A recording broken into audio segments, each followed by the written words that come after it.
কাজেই যারা বলে মিলাদুন নবী পালন করি হয়তো বুঝে সুঝে বলে না, তালে তালে বলে। আর যদি বুঝে শুনে বলে তাহলে জেনে শুনেই মিথ্যা বলে। মিলাদুন নবী পালনীয় নয়, 40 বছরের জীবন ইতিহাস উম্মতের জন্য পালনীয় নয়, সেগুলি আলোচ্য। এগুলি উম্মতের জন্য শরীয়তের দলিল নয়, এগুলি নবীর জন্য নবুয়তের দলিল। রাসূলের জন্মকালীন 3টি অবস্থার কথা আমি আযানের আগে আপনাদের বলছি। রাসূল মায়ের গর্ভ থেকে খতনাকৃত অবস্থায় ভূমিষ্ঠ হয়েছেন। বুঝে থাকলে একটু দয়া করে বলুন তো, এটা কি পালনীয় না আলোচ্য? রাসূল মায়ের গর্ভ থেকে খতনাকৃত অবস্থায় ভূমিষ্ঠ হয়েছেন, এটা কি পালনীয় না আলোচ্য? রাসূল ভূমিষ্ঠ হওয়া মাত্রই আল্লাহর শুকরিয়া আদায় করে দোয়া করেছেন, এটা কি পালনীয় না আলোচ্য? সুতরাং মিলাদুন নবী পালনীয় হয় না।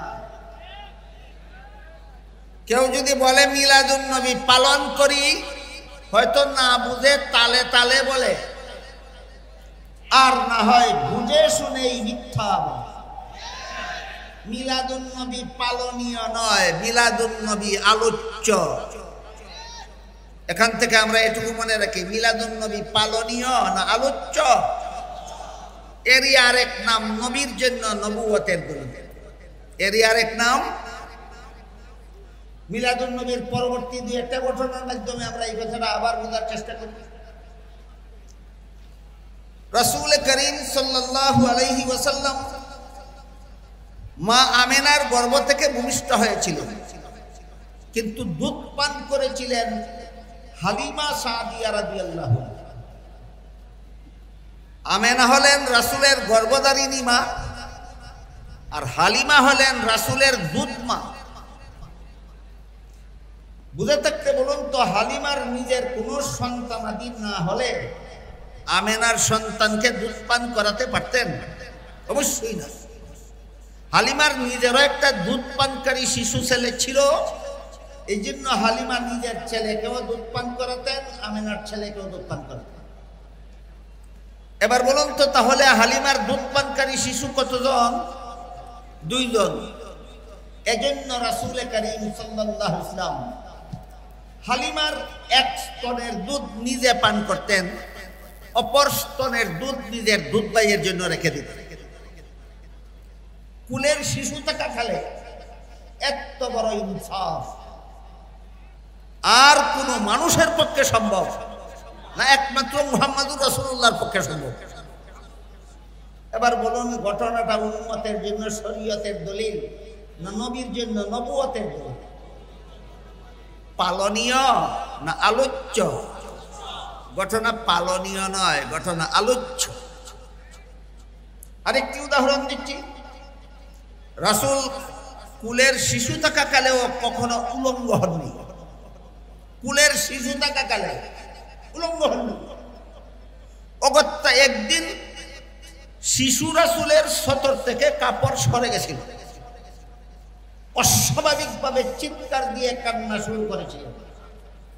যখন তার সতর ঢেকে দেওয়া হলো, তখন তার কান্না থামলো। এইমাত্র শিশুকালের একদিনের ঘটনা।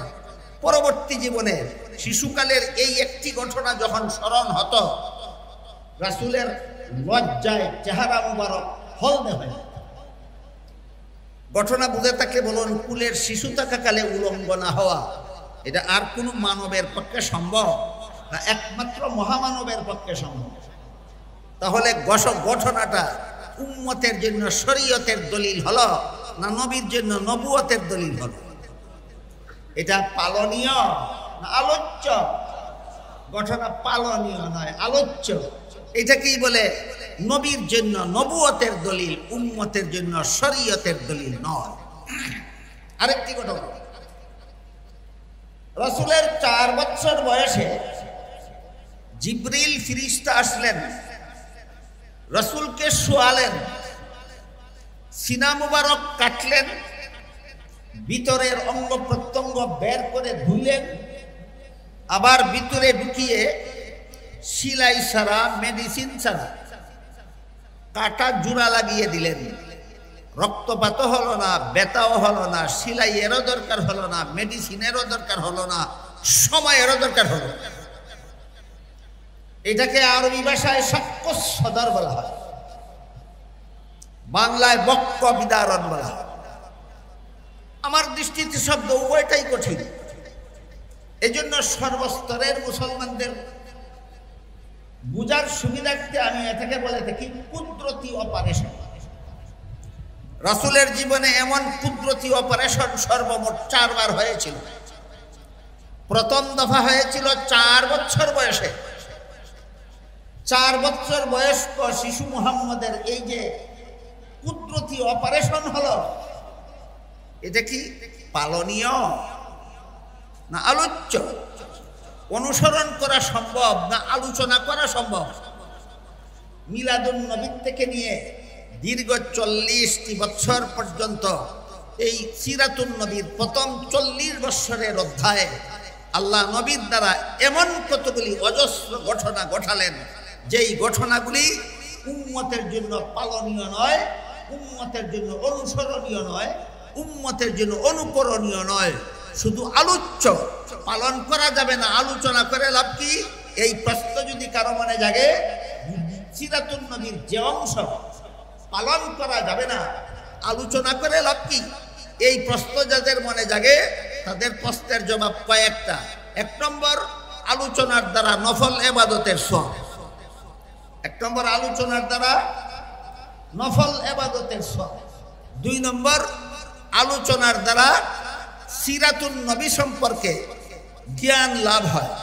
3 নম্বর, আলোচনার দ্বারা মুমিনের ঈমান তাজা হয়। 4 নম্বর, আলোচনার দ্বারা বেঈমান কাফিরের জন্য নবীর নবুয়তের প্রমাণ হয়। আমি কি বুঝাতে পারলাম আপনাদেরকে? সিরাতুন নবীর যে অংশ পালনীয় নয়, আলোচ্য, সেই অংশের আলোচনা অনর্থক না উপকারিতা আছে? 1টা 2টা না অনেকগুলি? অনেকগুলি। তাই সিরাতুন নবীর প্রথম 40 বছরের প্রথম অধ্যায়, 40 বছরের মেয়াদকালের প্রায় সবগুলি ঘটনা নবীর উম্মতের জন্য শরীয়তের দলিল নয়, নবীর জন্য নবুয়তের দলিল। এটা হলো প্রথম অধ্যায়ের বৈশিষ্ট্য। এখানে আরেকটা প্রশ্ন কারো মনে জাগতে পারে যে আল্লাহর রাসূল জীবনের প্রথম বিয়ে করেছিলেন 25 বছর বয়সে। এটা কি প্রথম অধ্যায়ের 40 বছরের ভিতরে হলো না বাইরে হলো? ভিতরে। 40 বছরের জীবন ইতিহাস যদি উম্মতের জন্য পালনীয় না হয়, অনুসরণীয় না হয়, অনুকরণীয় না হয়, তাহলে 40 বছরের ভিতরে নবী বিয়ে করেছিলেন। বিয়ে করা উম্মতের জন্য শরীয়তের দলিল হলো কিভাবে? উম্মতের জন্য সুন্নত হলো কিভাবে? এই প্রশ্নের সংক্ষিপ্ত জবাব, রাসূল 25 বছর বয়সে বিয়ে করেছিলেন, এজন্য বিয়ে করা উম্মতের জন্য সুন্নত হয়নি। 40 বছর পূর্ণ হওয়ার পরে আল্লাহর রাসূল পরিষ্কার ভাষায় বলে দিয়েছিলেন, আন নিকাহু মিন সুন্নতি, বিবাহ বন্ধনে আবদ্ধ হওয়া আমার সুন্নত। সেই হাদিসের দ্বারা বিবাহ উম্মতের জন্য সুন্নত হয়েছে। 25 বছর বয়সে বিয়ে করেছিলেন, সেই কারণে নয়। এবার আমরা দ্বিতীয় অধ্যায় সম্পর্কে কিছু আলোচনা করব। এর আগে প্রথম অধ্যায়ের 40 বছর মিলাদুন নবী থেকে শুরু হয়। আমি এতক্ষণ আপনাদের বলেছি মিলাদুন নবী পালনীয় না আলোচ্য? কাজেই যারা বলে মিলাদুন নবী পালন করি, হয়তো বুঝে সুঝে বলে না, তালে তালে বলে। আর যদি বুঝে শুনে বলে তাহলে জেনে শুনেই মিথ্যা বলে।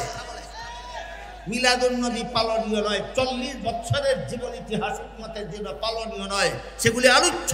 এগুলি উম্মতের জন্য শরীয়তের দলিল নয়, এগুলি নবীর জন্য নবুয়তের দলিল।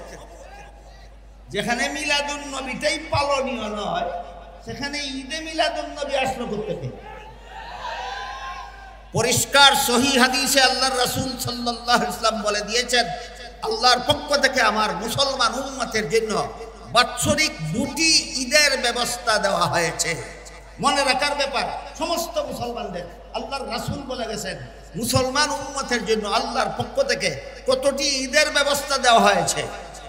একটি ঈদের নাম রাসূল বলেছেন ঈদুল আযহা, আরেকটা ঈদের নাম আল্লাহর রাসূল বলেছেন ঈদুল ফিতর, মুসলমানের বাৎসরিক ঈদ। রাসূল বলেন দুইটা, একটার নাম ঈদুল ফিতর, একটার নাম ঈদুল আজহা। আপনি যদি মিলাদুন নবীকে ঈদে রূপান্তরিত করেন, তাইলে রাসূলের 2 এর সংখ্যায় আপনি সন্তুষ্ট নন, আপনি 3 এর সংখ্যায় সন্তুষ্ট। আপনি আশিকে রাসূল হলেন না দুশমনে রাসূল হলেন? এজন্য হাদিস শরীফে রাসূল করিম সাল্লাল্লাহু আলাইহি ওয়াসাল্লাম বলেন, ইয়াকুম ওয়া মুহদাসাতিল উমুর ফাইন্না কুল্লা মুহদাসাতিন বিদআতুন ওয়া কুল্লা বিদআতিন দালালা ওয়া কুল্লা দালালাতিন ফিন্নার, আও কামা ক্বাল আলাইহিস সালাতু ওয়াস সালাম। এর অর্থ হলো রাসূল বলেন, কোন কাজ, মুসলমানের কোন কাজকর্ম ইসলামী কর্মকাণ্ড সাব্যস্ত হওয়ার জন্য 4 প্রকার দলিলের কোন এক প্রকারের দ্বারা সাব্যস্ত হতে হবে। এই 4 প্রকার দলিলের আলোচনা রাসূল বিভিন্ন হাদিসে করেছেন। আল্লাহ পাক রব্বুল আলামিন সূরা নিসার 59 নম্বর আয়াতে করেছেন। প্রথম প্রকার দলিলের নাম আল্লাহর কুরআন, দ্বিতীয় প্রকার দলিলের নাম রাসূলের হাদিস, তৃতীয় প্রকার দলিলের নাম উম্মতের ইজমা, চতুর্থ প্রকার দলিলের নাম মুস্তাহিদগণের মাযহাব। যে বিষয় আল্লাহর কুরআনে নাই, যে বিষয় রাসূলের হাদিসে নাই, যে বিষয় উম্মতের ইজমায় নাই, যে বিষয় মুস্তাহিদ ইমামগণের মাযহাবে নাই, এমন কথা মন গড়া ভাবে যারা ধর্মের নামে পালন করে, তাদের এই মন গড়া ধর্মের কর্মকাণ্ডকেই আল্লাহ রাসূল বেদাত নামে আখ্যায়িত করেছেন। রাসূল বলেছেন, সাবধান, এমন বেদাত কর্মকাণ্ডে আমার উম্মত মুসলমান লিপ্ত হবে না। বেদাতে লিপ্ত হলে তুমি জান্নাতের পথ হারাবে, আর জান্নাতের পথ হারালে তোমাকে জাহান্নামের শাস্তি ভোগ করতেই হবে। এবার এখান থেকে আমরা 2টি কথা মনে রাখার মতো। একটা হলো মিলাদুন নবী পালনীয় নয়, আলোচ্য। আরেকটা হলো মিলাদুন নবীর সাথে ঈদ শব্দের সংযোজন ইসলামী কোন দলিলের দ্বারা সাব্যস্ত নয়। মিলাদুন নবীর সাথে ঈদ শব্দের সংযোজন একদল বেদাতীদের মন গড়া। মিলাদুন নবীর সাথে ঈদ শব্দের সংযোজন একদল বেদাতীদের মন গড়া। এমন মন গড়া কাজকে এই হাদিস শরীফে আল্লাহ রাসূল বেদাত বলেছেন। এই পর্যন্তই কথা শেষ নয়। আপনারা লক্ষ্য করে থাকবেন, 1974 সালের পর থেকে, এর আগে ছিল না, মনে রাখবেন, এর আগে ছিল না বাংলাদেশে। 1974 সালের পর থেকে বাংলাদেশে কিছু লোক প্রতি বছরের 12ই রবিউল আউয়ালে একটা ঈদে মিলাদুন নবীর নামে একটা মিছিল বের করে, শোভাযাত্রা বের করে। এই শোভাযাত্রাকে তাদের ভাষায় বলে জশ্নে জুলুসে ঈদে মিলাদুন নবী। তাদের ভাষায় এই শোভাযাত্রার নাম জশ্নে জুলুসে ঈদে মিলাদুন নবী। সেই শোভাযাত্রায় যে সমস্ত স্লোগান দেওয়া হয়, এর মধ্যে একটি স্লোগানে বলা হয়, জিন্দা নবীর আগমন, শুভেচ্ছা স্বাগতম।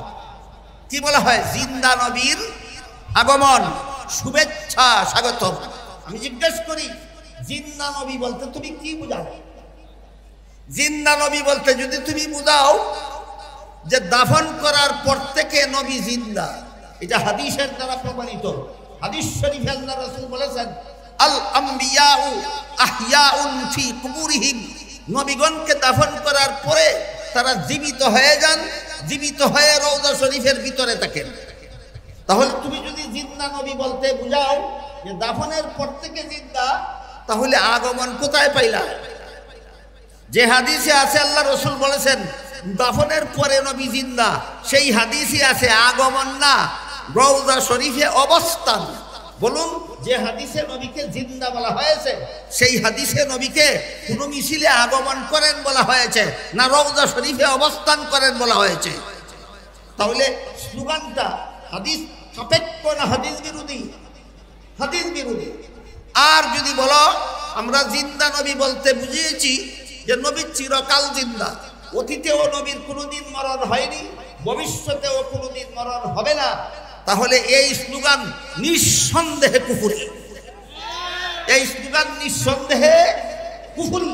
কারণ আল্লাহ পবিত্র কোরআনে আমাদের মহানবীকে সম্বোধন করে বলেন, ইন্নাকা মাইয়িতুন ওয়া ইন্নাহুম মাইয়িতুন। হে মুহাম্মদুর রাসূলুল্লাহ সাল্লাল্লাহু আলাইহি ওয়াসাল্লাম, নিশ্চয়ই আপনি মরণশীল, নিশ্চয়ই আপনি মরণশীল। বহু বলুন কুরআনে আল্লাহ আমাদের নবীকে মরণশীল বলেছেন কিনা? তাহলে আল্লাহ বলেন মরণশীল, তুমি বলো চিরঞ্জীব। তোমার স্লোগান কোরআনের পক্ষে না বিরুদ্ধে? তোমার স্লোগান আল্লাহর পক্ষে না বিরুদ্ধে? জমানার অবস্থা এমন ধারণ করেছে, এইভাবে যারা প্রকাশ্যে আল্লাহর বিরুদ্ধে স্লোগান দেয়, আল্লাহর কোরআনের বিরুদ্ধে স্লোগান দেয়, নবীর বিরুদ্ধে স্লোগান দেয়, নবীর হাদিসের বিরুদ্ধে স্লোগান দেয়, এরা নিজেদেরকে নিজেরা ভুয়া সুন্নি নামে প্রচার করে। এরা আসল সুন্নি নয়, সুন্নি নামের দুঃখাবাস।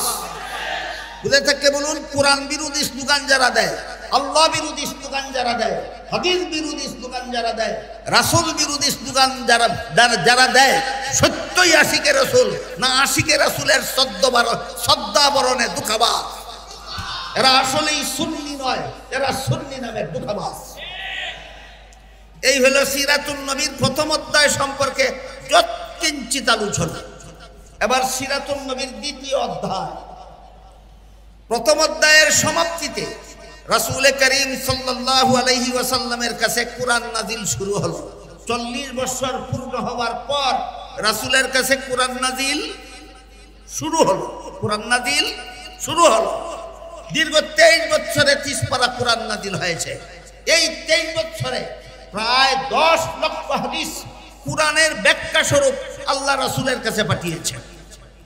উলামায়ে কেরামদের উদ্দেশ্যে, উলামায়ে কেরামদের জানাই আছে, মাদ্রাসার ছাত্রদের উদ্দেশ্যে বলি এবং যারা আলেমনন মাদ্রাসার ছাত্র নন তাদের উদ্দেশ্যে বলি, আল্লাহ নবীর কাছে ওহী পাঠানো শুরু করেন দ্বিতীয় অধ্যায়ের শুরুতে। প্রথম অধ্যায়ের শেষ ভাগে এই ওহী দুই প্রকার। এক প্রকার ওহীর নাম কোরআন, আর এক প্রকার ওহীর নাম হাদিস। সুতরাং কোরআনও আল্লাহর ওহী, রাসূলের হাদিসও আল্লাহর ওহী। এই ওহী রাসূলে করিম কোরআন এবং হাদিস রাসূলের কাছে প্রথম অধ্যায়ে নাজিল হয়েছে না দ্বিতীয় অধ্যায়ে? 30 পারা কোরআনে আর প্রায় 10 লক্ষ হাদিসে ইসলামের যাবতীয় বিধিবিধান নিহিত রয়েছে, প্রত্যক্ষভাবে অথবা পরোক্ষভাবে। 30 পারা কোরআনে আর 10 লক্ষ হাদিসে প্রত্যক্ষভাবে অথবা পরোক্ষভাবে ইসলামের যাবতীয় বিধিবিধান বলুন কোথায় আছে? কোরআনে আর হাদিসে আছে। কোরআন হাদিসের বাইরে ইসলামের কোনো বিধিবিধান নাই। এই কোরআন দুঃখী ছিল না আনন্দিত ছিল? কোরআন গ্রহণ করেছিল, হাদিস গ্রহণ করেছিল, ইসলামের বিধান গ্রহণ করেছিল। মিলাদুন নবীতে খুশি, নবীর জন্মে খুশি। কোরআন মানে না, নবীর জন্মে খুশি। হাদিস মানে না, নবীর জন্মে খুশি। ইসলামের বিধান মানে না। এই চরিত্র সুন্নিদের হয় না, এই চরিত্র আবু লাহাবের হয়।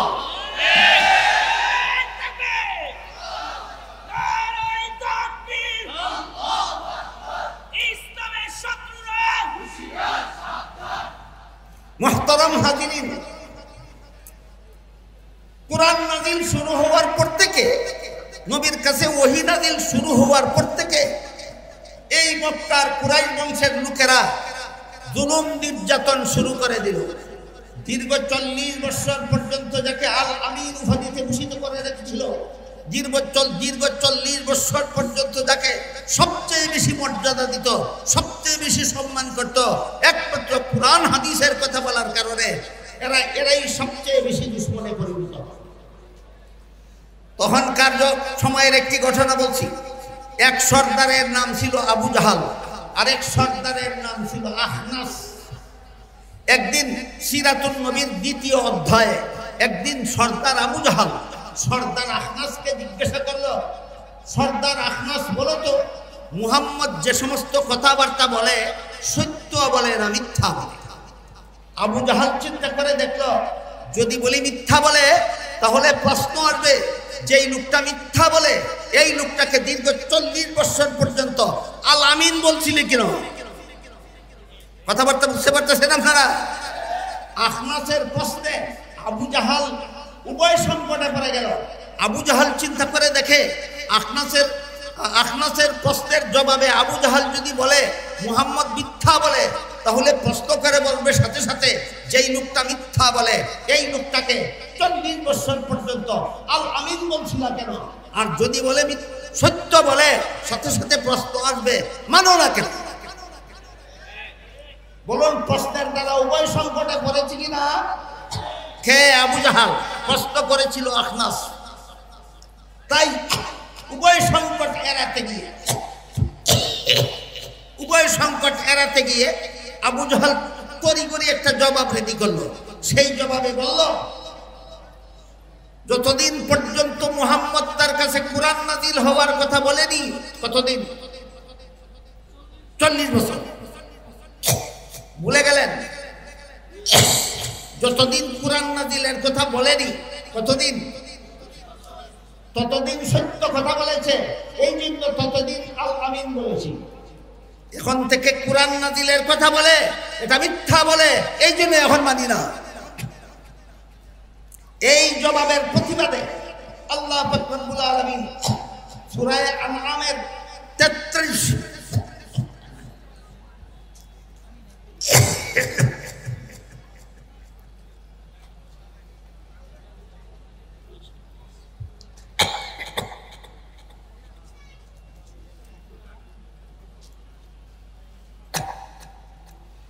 আবু জাহেলের এই জবাবের প্রতিবাদে আল্লাহ সূরা আনআমের 33 নম্বর আয়াত নাযিল করে বলেন, قد نعلم إنه ليحزنك الذي يقولون فإنهم لا يكذبونك ولكن الظالمين بآيات الله يجحدون। হে রাসূল করিম সাল্লাল্লাহু আলাইহি ওয়াসাল্লাম, আবু জাহালের জবাবে আপনি ব্যথিত হয়েছেন। লক্ষ্য করে দেখুন, আবু জাহাল আপনার কথাকে মিথ্যা বলেছেন। জন্মের দিনে নাজিল হয়েছিল না সিরাতুন নবীর শেষ ভাগে?